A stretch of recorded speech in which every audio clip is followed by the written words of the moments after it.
Channel को subscribe करने के बाद घंटे को दबाना ना भूलें। वीडियो कैसा लगा ये कमेंट में हमें जरूर बताएं। बड़ी संख्या में समाजवादी साथी, आदरणीय बुजुर्ग, माताएं, बहनें, नौजवान साथियों, पत्रकार बंधुओं, मैं आज एटा के उपस्थित सभी समाजवादी साथियों का धन्यवाद और आभार प्रकट करता हूं। वहीं जहां इस जनसभा में बड़ी संख्या में लोग उपस्थित हैं जो दोनों प्रत्याशियों को आशीर्वाद देने आए हैं, गठबंधन को आशीर्वाद देने आए हैं, उन सब का मैं धन्यवाद और आभार प्रकट करता हूं।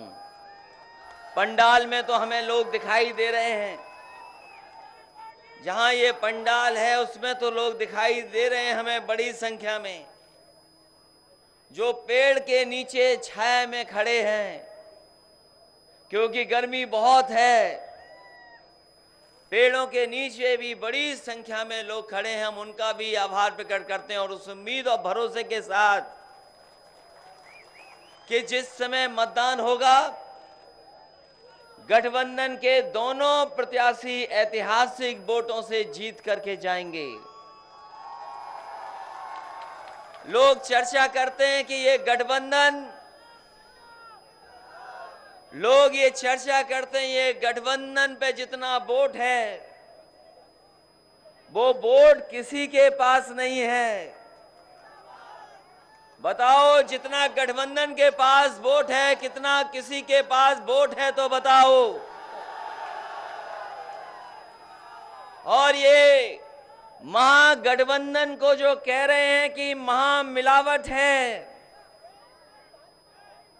जो लोग ये कहते हैं कि महामिलावट है, याद रखना जिस समय वोट पड़ेगा गरीब जनता उनकी चौकी छीन लेगी, उन चौकीदार लोगों की। इसलिए महागठबंधन है ये।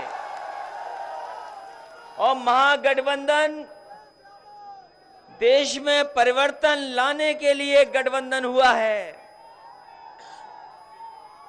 क्योंकि पिछले 5 साल में जो तकलीफ परेशानी आई है, 5 साल में लगातार जो परेशानी आई है,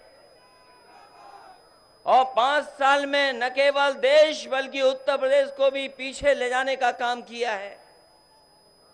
ये कभी कभी आवाज आ रही है पीछे से शिक्षा मित्रों की।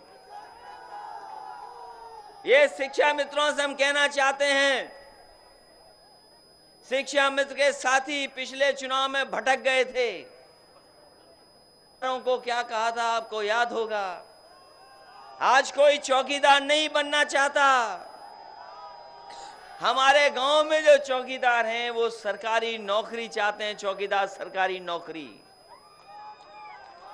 कोई उनकी मदद करेगा तो समाजवादी लोग मदद करेंगे। इसलिए ये महागठबंधन परिवर्तन लाने का काम करने जा रहा है। ये देश की राजनीति का परिवर्तन लाने का काम करेगा। आज जो हालात हैं, अगर आप कुछ बोलना चाहें तो हो सकता है कि आपको राष्ट्र विरोधी कह दिया जाए। आज अगर आप सच जानना चाहें तो राष्ट्र विरोधी साबित हो जाओगे। आपने भाषण सुना इन मुख्यमंत्री और प्रधानमंत्री जी का। अभी ये तो मान ली बात, आगे की बात करो। ये तो सबने मान लिया जो कह रहे हो तुम। जो बात कह रहे हो वो सबने स्वीकार कर लिया, लेकिन अरे रुक जाइए, रुक जाइए। भाजपा भी जाएगी, चौकीदार भी जाएगा, लेकिन रुके रहो थोड़ी देर। अगर आपने कोई सवाल पूछ लिया तो राष्ट्र विरोधी घोषित हो जाओगे। क्या 2014 का भाषण याद है प्रधानमंत्री जी का? हमारे पत्रकार साथियों बताओ, आप 2014 की वो बातें याद हैं कि नहीं याद हैं? वो काला धन कहां है ये बताओ हमें। और सरकार ने कहा था, याद कीजिए, बीजेपी ने कहा था कि सरकार आएगी तो भ्रष्टाचार खत्म हो जाएगा। नोटबंदी हो गई, हम समझाते रहे, याद कीजिए। इसी मैदान में, इसी मंच पर जब हम आए थे, याद कीजिए आप, जब विधानसभा का चुनाव था इनका, मैंने कहा था कि रुपया सफेद और काला नहीं होता, हमारा आपका लेन देन काला सफेद होता है। यही कहा था इसी मंच पर।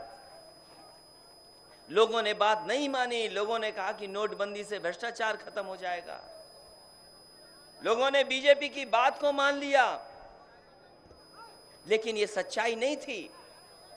आज हम जानना चाहते हैं, रुपए सब नए हो गए।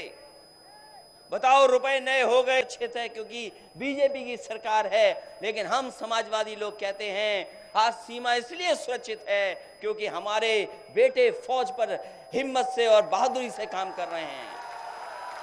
बीजेपी की वजह से देश सुरक्षित नहीं है, हमारी जो फौज है उसकी वजह से सुरक्षित है सीमाएं।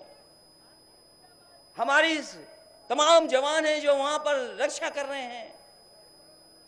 कोई सवाल नहीं पूछ सकता बीजेपी से, लेकिन हम बीजेपी से सवाल पूछना चाहते हैं कि बताओ, हमारे सीमा पर हर दिन एक जवान क्यों शहीद हो रहा है? उसका जिम्मेदार कौन है? आंकड़े बताएं कि जवान कितने शहीद हुए। इनकी गलत नीतियों के कारण हर दिन एक जवान शहीद हो रहा है सीमा पर। आप हिसाब किताब लगा लो, जवान शहीद हो रहे हैं। ऐसा देश बना दिया कि जहां पर जवान भी शहीद हो रहे हैं, किसान भी आत्महत्या कर रहा है, और नौजवानों को जिनको नौकरी नहीं मिल रही वो भी आत्महत्या कर ले रहे हैं। ये शिक्षा मित्र जानते होंगे। बताओ शिक्षा मित्र साथियों, तुम्हारे कितने शिक्षा मित्रों ने आत्महत्या की है? इनके पास सूची है। 1000 नौजवान शिक्षा मित्र आत्महत्या कर चुका है। जिन्हें नौकरी दी थी वो आत्महत्या कर ली। नौजवान साथियों, बताओ नौकरी का क्या हिसाब किताब है? ये उम्र बढ़ती चली जा रही। जब हम वोट मांगने आए थे पिछले 2 साल पहले, तब 2 साल छोटे रहे हो गए, नौकरी नहीं मिली, उम्र बढ़ गई, 2 साल बड़े हो गए। और ये बीजेपी के लोग रहे तो किसी को नौकरी में नहीं मिलेगी। हमें और अब सबको मिलकर के पकौड़े बनाने पड़ेंगे, याद रखना। पकौड़ा बनाना चाहते हो क्या आप लोग? पकौड़ा बनाने की बात कह रहे हैं। और जो पकौड़े का आजकल तेल भी इस्तेमाल हो रहा है वो भी विदेशी है, या किसी उद्योगपति का है या बड़े आदमी का है जो बाहर से तेल मंगा करके आपको धोखा देने का काम कर रहे हैं। हम तो इतना जानते हैं, पकौड़े बनाए हो न बनाए हो, लेकिन सरसों के तेल में ही पकौड़े अच्छे लगते हैं। और ये विदेशी तेल ला रहे हैं। विदेशी समाजवादी लोग दिल्ली पहुंचेंगे, ये खाना बनाने वाला विदेशी तेल नहीं आ सकता है। भारत का सरसों का तेल या हमारे गाय और भैंस के दूध का घी बना हुआ, उसी से हमारे लोगों का काम काज चलेगा। ये विदेशी मंगा रहे हैं।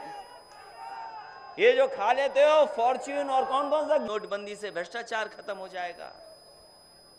लोगों ने बीजेपी की बात को मान लिया, लेकिन ये सच्चाई नहीं थी। आज हम जानना चाहते हैं, रुपए सब नए हो गए। बताओ, रुपए नए हो गए कि नहीं हो गए? और अगर रुपए नए हो गए तो क्या भ्रष्टाचार खत्म हो गया? और भ्रष्टाचार की कहानियां हमसे बेहतर आप जानते होंगे, चाहे उत्तर प्रदेश सरकार का हो और चाहे दिल्ली वाला हो। इसलिए सीमाएं भी नहीं सुरक्षित हैं। अगर सीमाओं पर सवाल पूछ लें तो भारतीय जनता पार्टी हमें और आपको कहेंगे कि ये राष्ट्र के विरोधी काम कर रहे हैं। अभी बीजेपी किस पे वोट मांग रही थी? पुलवामा और बालाकोट पे वोट मांग रहे थे। अभी F-16 का हम बीजेपी की बात माने या अमेरिका की बात माने, अगर अमेरिका नहीं चाहता तो आपका जो फाइटर पायलट जो पाकिस्तान में गिरा था, अगर अमेरिका नहीं चाहता तो आपका पायलट नहीं वापस आता, वो अमेरिका ने वापस किया। अगर आप ये कहते हो कि आपकी ताकत थी इसलिए पायलट वापस आ गया, हम जानना चाहते हैं जब अमेरिका ही कह रहा है कि F-16 नहीं गिरा है तो हम किसकी बात माने? भारतीय जनता पार्टी की बात माने कि हम अमेरिका की बात माने? कोई गिनती नहीं। और जिन्होंने ध्यान से अखबार आज पढ़ा होगा वो जान लें, अभी कानपुर में टेस्टिंग कर रहे थे, तोप बना रहे थे, तोप डिफेंस विभाग से तोप बन रही थी और तोप से चल गई छोटी वाली, वो जो इंजीनियर की जान चली गई और जो और साथी थे वो भी घायल हो गए। बताओ, ऐसी तोप बना रहे हैं ये लोग कानपुर में, और इसलिए जान चली गई होगी क्योंकि उसमें मिलावट का सामान लगा होगा, इसीलिए वो गोला नहीं चला, तो फट गई और आपका इंजीनियर कल ही शहीद हो गया। कौन है जिम्मेदार इसके लिए? बताएं बीजेपी के लोग, उसके लिए जिम्मेदार कौन है? कह रहे थे देश से नक्सलवाद खत्म हो जाएगा, ये जल जंगल जमीन की जो लड़ाई है वो हम खत्म कर देंगे, देश से नक्सलवाद नहीं रहेगा। आज का अखबार आपने उठाया होगा तो आपने देखा होगा गाड़ी की पर आउट हो गया। सालों साल लगते थे तब भर्ती होती थी, 2-2 साल 3-3 साल भर्ती लगती थी। यहां हो सकता है एक आध खड़ा हो मेरिट भर्ती वाला, कोई सिपाही जो नई भर्ती वाला है मेरिट वाला, बताओ खड़ा है कि नहीं खड़ा है? इसकी टेंशन खत्म कर दी, परीक्षा होनी कि नहीं होनी। 10वां 12वें के नंबर लाइए और दौड़ के दिखा दो, भर्ती में शामिल कर देंगे, ये समाजवादियों ने करके दिखाया और कोई आरोप नहीं लगा सकता। ये अगर खड़े हैं नई भर्ती वाले मेरिट वाले तो जानते होंगे कोई आरोप नहीं लगा सकता। आने वाले समय में दिल्ली की सरकार बनने जा रही है, जो फौज में कमी है, पैरामिलिट्री में कमी है, इसी तरह भर्ती होगी। 10वां 12वें के नंबर ले आना और दौड़ के दिखा देना, जो आगे चला जाएगा वो अपने आप भर्ती हो जाएगा, कोई किसी को परीक्षा नहीं देनी पड़ेगी। हाई कोर्ट, सुप्रीम कोर्ट सबसे लेकर रास्ता निकाला। बताओ भर्ती हुई कि नहीं हुई, इनसे पूछिए। ये पुलिस वाले भी थोड़े गड़बड़ हो गए हैं, 100 नंबर वाले भी। ये 100 नंबर के भी वीडियो वायरल हो रहे हैं, कुछ लेन देन ज्यादा कर रहे हैं लगता। ये 100 नंबर हमने अमेरिका से नकल करके बनवाया। ये जो गले मिलने अमेरिका से कुछ नहीं लाए हमारे आपके लिए। समाजवादियों ने 100 नंबर, न्यूयॉर्क की पुलिस जिस तरह काम करती है वही इंतजाम किया हमने। और हमने कहा कि अगर गांव में झगड़ा हो जाए, गांव के झगड़े ही क्या है हमारे, कोई मेड़ का झगड़ा है, कोई पानी का, आबादी का, खेत का झगड़ा है, परिवार में झगड़ा हो गया, आप अपने नेताओं को फोन करते थे या थाने भागते थे। हमने कहा गरीब किसान थाने में नहीं जाएगा, वो फोन करेगा और पुलिस उसके खेत पे पहुंचेगी और उसकी मदद करेगी। इसलिए 100 नंबर हमने इंतजाम किया था। और जब से ये बाबा मुख्यमंत्री आए 100 नंबर भी खराब कर दी इन्होंने। ये बाबा मुख्यमंत्री जी जाने क्या कह रहे हैं, क्या हो गया इनको पता नहीं। अभी कह रहे अली बजरंग अली, हमें पता ही नहीं क्यों कह रही है अली बजरंग बली। ये चुनाव तो किसानों की तकलीफ का है। देखो चुनाव कहां ले जा रहे हैं। हम उन्हीं से कहते हैं, बाबा मुख्यमंत्री जी से, कि हम बधाई देते हैं, आपने बहुत अच्छी कावड़ यात्रा कराई, पुलिस से भी फूल भर दिया हो। बताओ किसान भाई आगे 5-5 किलो यूरिया खाद से पैसा निकाला कि नहीं निकाला इन्होंने?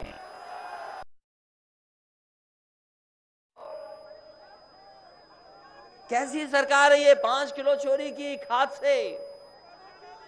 और इन्हें जानवर का इंतजाम करना चाहिए था, जानवर का इंतजाम नहीं किया, ना गाय का, ना भैंस का, ना सांड का, किसी का इंतजाम नहीं किया इन्होंने। आपको हमें तार लगाने पड़ रहे हैं खेत पे, बताओ लगाने पड़ रहे हैं कि नहीं लगाने पड़ रहे हैं? और जो खेतों में जिनका नाम लेके बुलाते हो माइक से नहीं बुला सकते। सोचिए क्या हालत पैदा कर दी, किसान को चौकीदार बना दिया, रात भर जग रहा किसान। आलू की कोई कीमत नहीं मिली। अगर आलू की कीमत मिली हो तो बताइए आप, सब बर्बाद हो गए किसान, आड़तिया और वो कोल्ड स्टोर वाले भी। और इतना किसानों को घाटा लगा जिसकी आप कल्पना नहीं कर सकते। हमारे किसान यूनियन के अध्यक्ष से इतना घाटा पड़ा कि उनके बेटे को सदमा लगा और उसने आत्महत्या कर ली।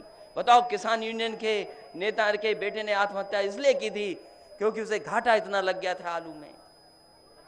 और कहा कि हम आलू खरीदेंगे, मुख्यमंत्री जी ने कहा आलू खरीदेंगे।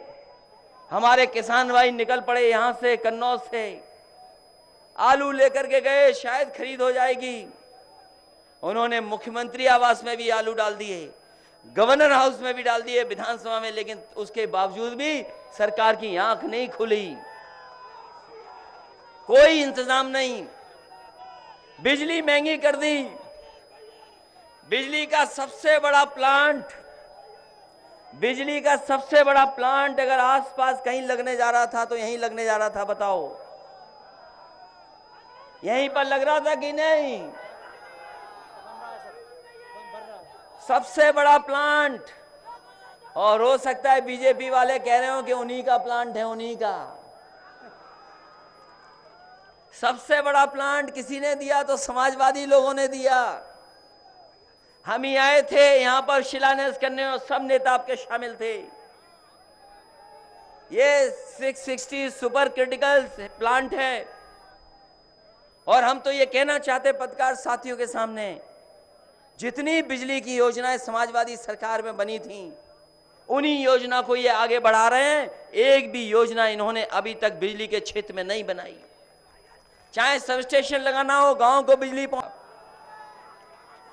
हम समाजवादियों का मानना है कि जिस समय हमारे गरीबों को, किसानों को, गांव में रहने वालों को आप पढ़ा लिखा दोगे, आप संपन्न बना दोगे, वो अपने आप पानी वाला शौचालय बना लेंगे। और नहीं तो जिस तरीके से लोहिया आवास योजना देना शुरू की थी 3,05,000 की, दिल्ली में समाजवादी लोग पहुंचेंगे और लोहिया आवास की योजना दोबारा शुरू कर करके अपने गरीबों को 3,05,000 से ज्यादा पैसा देंगे। लोहिया आवास बनाना इसलिए शुरू किया था, जिन्होंने देखा होगा लोहिया आवास वो जानते होंगे, उसमें सोलर भी था, पंखा भी दे रही थी सरकार, बल्ब भी दे रही थी, जिससे हमारे गरीब को बिजली का बिल ना देना पड़े। सोलर के ट्यूबवेल भी देना शुरू कर दिए थे। ये सब काम रोक दिया भारतीय जनता पार्टी ने। कोई काम नहीं कर रही सरकार, केवल हमारे और आपके बीच में नफरत फैला रहे हैं। हमारे आपके बीच में खाई पैदा हो जाए, जात की खाई हो जाए पैदा, धर्म की खाई पैदा हो जाए। और दुनिया में कहीं इतने धर्म और जाति के लोग नहीं रहते होंगे जितने भारत में लोग रह रहे हैं। अगर अंग्रेजों ने बांट करके राज किया, ये भारतीय जनता पार्टी के लोग भी हमें आपको बांट करके राज करना चाहते हैं। इसीलिए समाजवादी पार्टी ने ये गठबंधन किया है कि हम बटेंगे नहीं, हम जुड़ेंगे और महापरिवर्तन लाने का काम करेंगे। इनका जो घोषणा पत्र है, पता ही नहीं क्या है घोषणा पत्र में। 2014 के घोषणा पत्र में था कि अच्छे दिन लाएंगे। बताओ किसी के अच्छे दिन आए हो तो बताओ। प्रधानमंत्री कह रहे थे कि चप्पल पहनने वाले हवाई जहाज में बैठ जाएंगे। ये मत समझना कि कोई पांव बैठ जाएगा ऐसे ही। कोई बैठा हो तो बताओ। कोई नहीं बैठ पाएगा। ये केवल टीवी पे प्रचार कर रहे हैं, टीवी पर, मोबाइल पे प्रचार कर रहे हैं। और अभी घोषणा पत्र आया है, उसमें नौकरी के बारे में कुछ नहीं कहा है। नौकरी नहीं मिलने जा रही है। बताओ जो घोषणा पत्र अभी है, कहां नौकरी मिल रही, कहां किसान को सुविधा मिल रही। इसीलिए समाजवादी पार्टी ने जो अपनी बात कही है, संकल्प पत्र रखा है आपके बीच में। जो हमारी दृष्टि है, जो हमारी सोच है, जो हमारा विजन है, हम समाजवादियों ने कहा कि सामाजिक न्याय से महापरिवर्तन होगा। जब तक सामाजिक न्याय नहीं मिलेगा, रोक दिया भारतीय जनता पार्टी ने। कोई काम नहीं कर रही सरकार, केवल हमारे और आपके बीच में नफरत फैला रहे हैं। हमारे आपके बीच में खाई पैदा हो जाए, जात की खाई हो जाए पैदा, धर्म की खाई पैदा हो जाए। और दुनिया में कहीं इतने धर्म और जाति के लोग नहीं रहते होंगे जितने भारत में लोग रह रहे हैं। अगर अंग्रेजों ने बांट करके राज किया, ये भारतीय जनता पार्टी के लोग भी हमें आपको बांट करके राज करना चाहते हैं। इसीलिए समाजवादी पार्टी ने ये गठबंधन किया है कि हम बटेंगे नहीं, हम जुड़ेंगे और महापरिवर्तन लाने का काम करेंगे। इनका जो घोषणा पत्र है, पता ही नहीं क्या है घोषणा पत्र में। 2014 के घोषणा पत्र में था कि अच्छे दिन लाएंगे। बताओ किसी के अच्छे दिन आए हो तो बताओ। प्रधानमंत्री कह रहे थे कि चप्पल पहनने वाले हवाई जहाज में बैठ जाएंगे। ये मत समझना कि कोई पांव बैठ जाएगा ऐसे ही। कोई बैठा हो तो बताओ। कोई नहीं बैठ पाएगा। ये केवल टीवी पे प्रचार कर रहे हैं, टीवी पर, मोबाइल पे प्रचार कर रहे हैं। और अभी घोषणा पत्र आया है, उसमें नौकरी के बारे में कुछ नहीं कहा है। नौकरी नहीं मिलने जा रही है। बताओ जो घोषणा पत्र अभी है, कहां नौकरी मिल रही, कहां किसान को सुविधा मिल रही। इसीलिए समाजवादी पार्टी ने जो अपनी बात कही है, संकल्प पत्र रखा है आपके बीच में।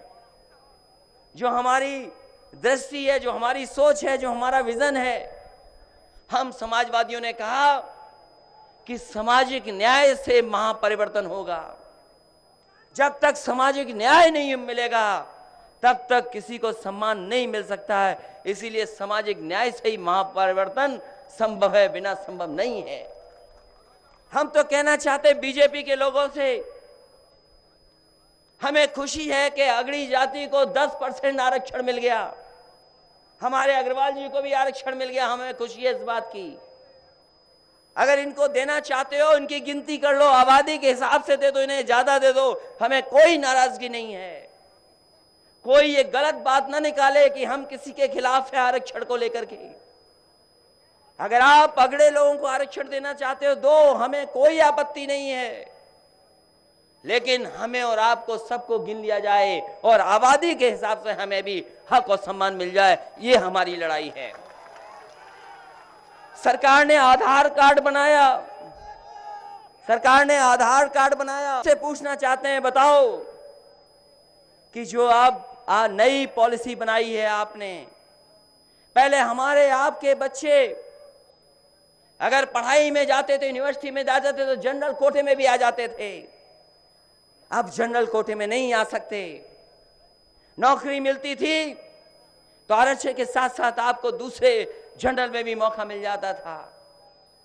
लेकिन अब सब मौके बंद हो गए। बीजेपी के प्रत्याशी उसी पिछड़ी जाति के हैं। हम उन्हीं से जानना चाहते हैं कि बताओ, क्या ये आरक्षण में किसके लिए बदलाव हुआ है? हमारे कुशवाहा समाज के लोग बैठे हैं, बताओ ये आरक्षण में परिवर्तन किसके लिए हुआ है?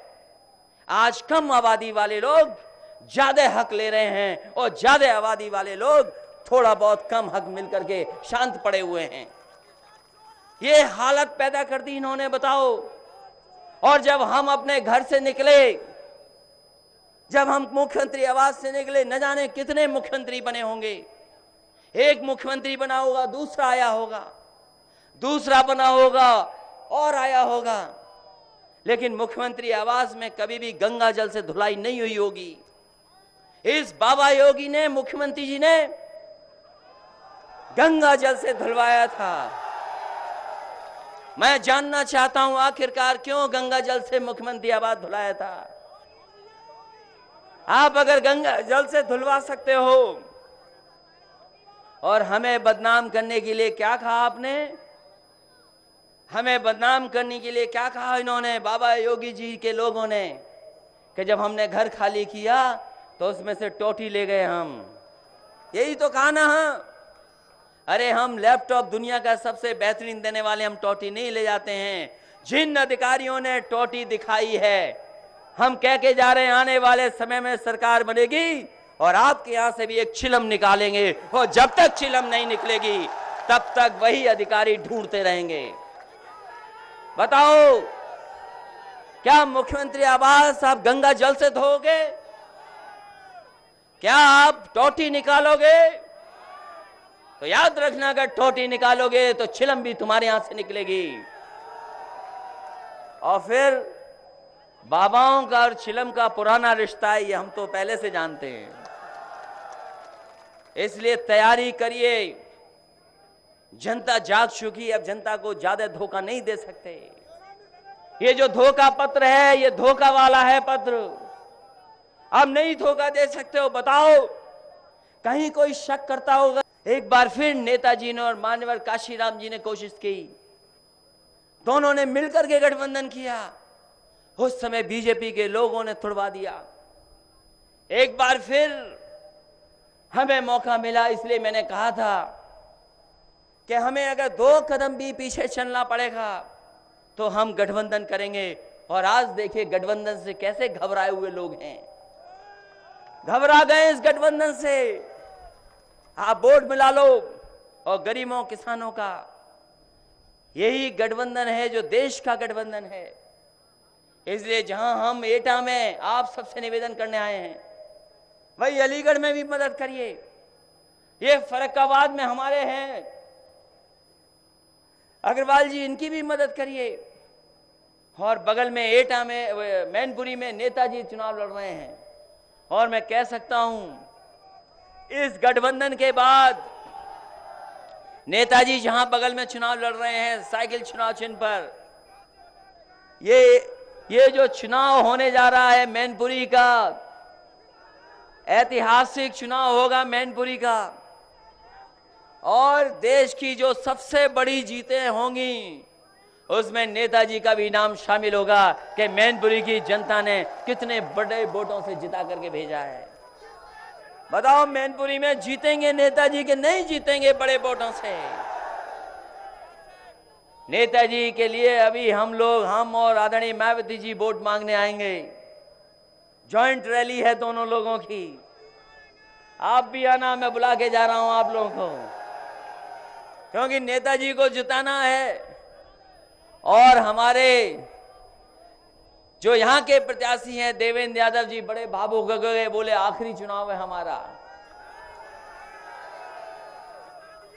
ऐसा क्यों कहते हो कि आखिरी चुनाव है?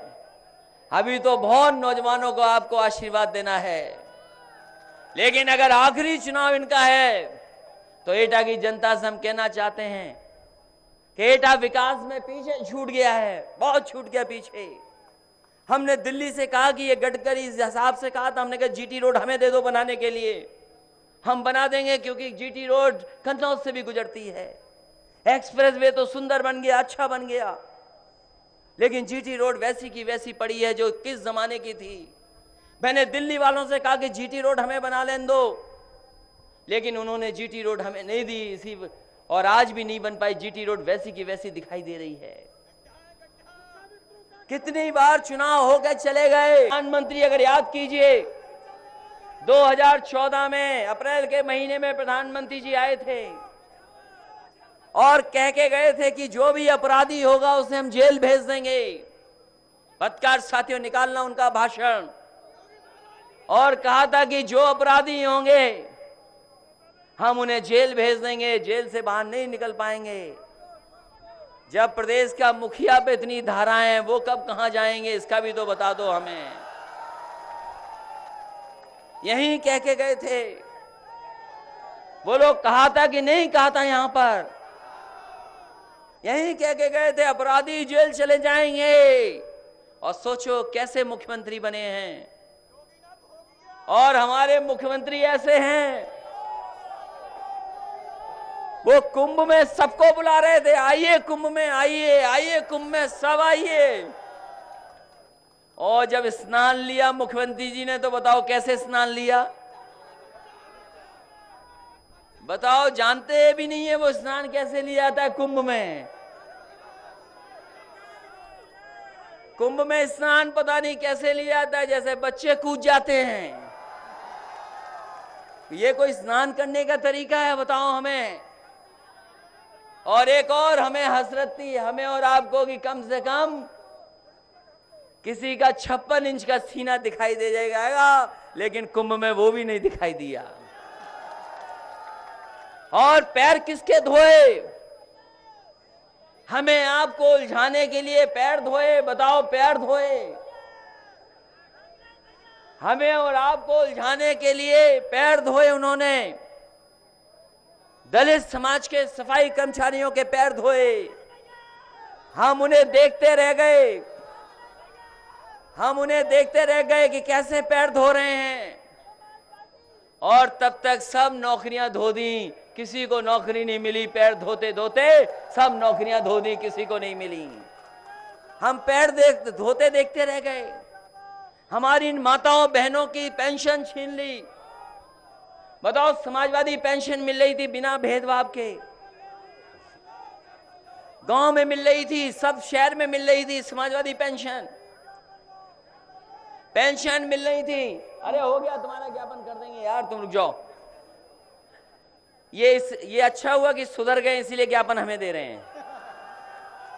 ये पहले दूसरी पार्टी को जिता रहे थे, अब ठीक हो गए कि नहीं? और थोड़े बहुत खराब थे, वो पुलिस ने ठीक कर दिया, लाठी मार मार के इनके। केवल समाजवादी लोग दे सकते हैं। आप सरकार बनवाइए और अलग से निकालनी पड़ेगी नौकरी, तब जाकर के आप समायोजित हो पाओगे, वैसे समायोजित नहीं हो पाओगे। आप अलग से बजट करना पड़ेगा। इसलिए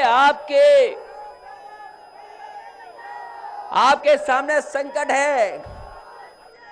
तुम अखिलेश भैया चिलम मार के आए हो क्या?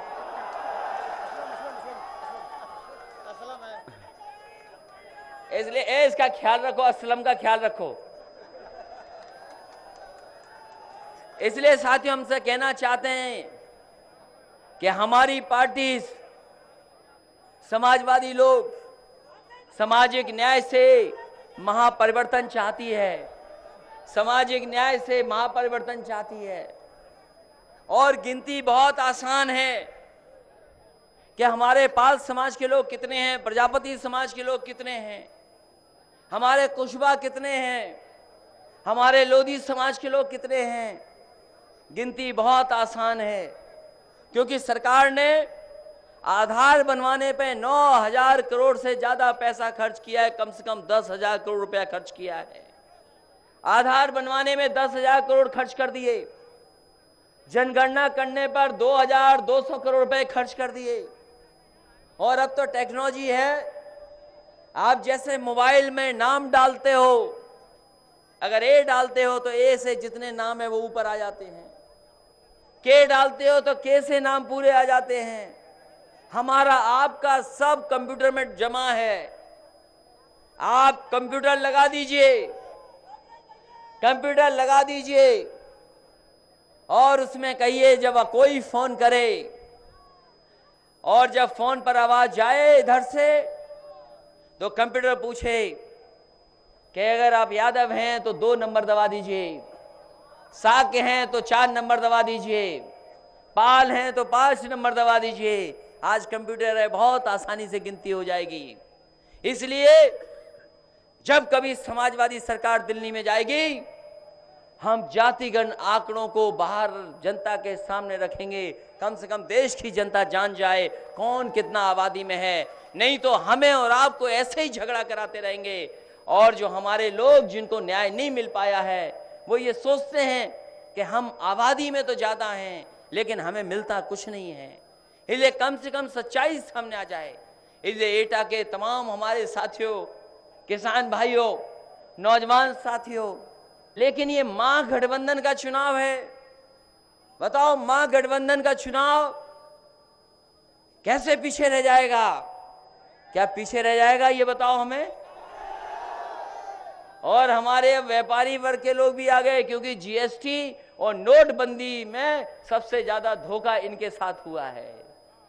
सब बर्बाद कर दिया इनका व्यापार। बीजेपी के लोग इन्हें केवल मंच और लंच के लिए समझते थे, अब हम इनको सम्मान देने जा रहे हैं। ये गठबंधन सम्मान देने जा रहा है। इन्होंने न जाने कितना मंच सजाया बीजेपी का, न जाने कितनी बार लंच दिया उन्हें। इस बार समाजवादी लोग इन्हें सम्मान देने जा रहे हैं। इन दोनों प्रत्याशियों को ऐतिहासिक वोटों से जिताना, यही निवेदन, यही अपील मैं करने आया हूं। और मुझे भरोसा है एटा के लोगों पर कि एटा के लोग लड़ाई में कभी पीछे नहीं रहते हैं, संघर्ष में पीछे नहीं रहते हैं। और जब ये परिवर्तन होने जा रहा है, इस परिवर्तन के बाद दूसरा परिवर्तन भी है। उत्तर प्रदेश सरकार अपने आप चली जाएगी, जैसे ही दिल्ली की सरकार जाएगी कोई रोक नहीं पाएगा। इसलिए दोनों साथियों का, मनोज अग्रवाल जी को और देवेंद्र यादव जी को ऐतिहासिक वोटों से जिताना, यही अपील, यही निवेदन मैं आप सबसे करना हूं। बहुत बहुत धन्यवाद। और देश को झूठों से बचाना, धोखे वालों, देने वालों से बचाना, और जिन्होंने देश को दूसरे रास्ते में ले जाने का काम किया है उन लोगों से बचाना। देश मजबूत हो, उत्तर प्रदेश मजबूत हो, हमारे समाज में भाईचारा हो, जातियों का बंधन टूटे, धर्म के नफरत न हो, ऐसा समाज बनाएं। इन्हीं शब्दों के साथ हम नौजवानों से विशेष अपील करेंगे कि एक एक वोट देना, तभी जाकर के नया देश बनेगा, वरना नया देश नहीं बनेगा। बहुत बहुत धन्यवाद, बहुत बहुत आभार प्रकट करता हूं।